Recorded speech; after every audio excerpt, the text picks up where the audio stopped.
이재명 경기도지사는 21일 경기도가 주최한 2021 DMZ 포럼에 참석해 동북아 평화경제공동체에 기반을 둔 대북 경제협력과 한국의 자주성을 강조하는 외교 구상을 공개했다.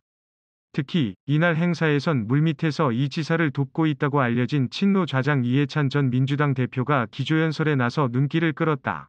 이 지사는 이날 개성공단 재개, 남북 간 철도 도로 연결, 인도적 협력을 비롯한 남북합의 이행을 위해 유엔 안전보장이사회가 포괄적 상시적 제재 면제를 허용하도록 관련국들에 대한 설득에 적극 나서야 한다고 강조했다.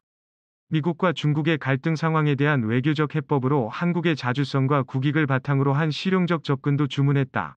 이해찬 전 대표도 이날 기조연설에서 개성공단 재개 필요성을 설명하며 이 지사와 보조를 맞췄다. 지난해 민주당 대표 임기를 끝낸 뒤 이 지사와 공식 석상에서 만난 것은 이번이 처음이다.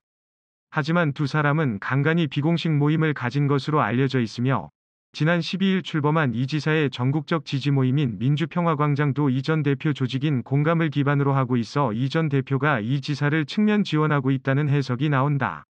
이날 행사엔 대표적인 친노 인사인 한명숙 전 국무총리도 참석해 축사를 했다. 민주평화광장 공동대표인 조정식 의원 등 모임 소속 의원 6명은 22일 봉하마을 노 전 대통령 묘역을 찾아 참배할 예정이다. 이 지사는 지난 6일 미리 노 전 대통령 묘역을 참배한 바 있다. 최근 광주항쟁의 정신은 검찰개혁과 언론개혁이라고 발언했던 정세균 전 총리는 이날 오후 비공개로 한명숙 전 총리를 만났다. 친노 친문 진영에서 검찰 권력의 희생자로 꼽는 한 전 총리와의 만남은 검찰개혁을 강조하기 위한 메시지 성격이 강한 것으로 풀이된다. 그는 지난 19일 고 노무현 전 대통령 서거 12주기 추모 전시회에 참여한 데 이어 23일 봉하마을에서 열리는 노 전 대통령 서거 12주기 추도식에 참석한다. 역시 23일 봉하마을 추도식에 참석할 예정인 이낙연 전 민주당 대표는 이날 노 전 대통령 사저 입구에서 노무현의 마지막 비서관 김경수 경남도지사와 만난다. 이 전 대표는 김 지사와 함께한 자리에서 노무현 정신에 대한 메시지를 낼 것으로 보인다. 이날 행사엔 대표적인 친노 부산파인 최인호 의원이 동행한다.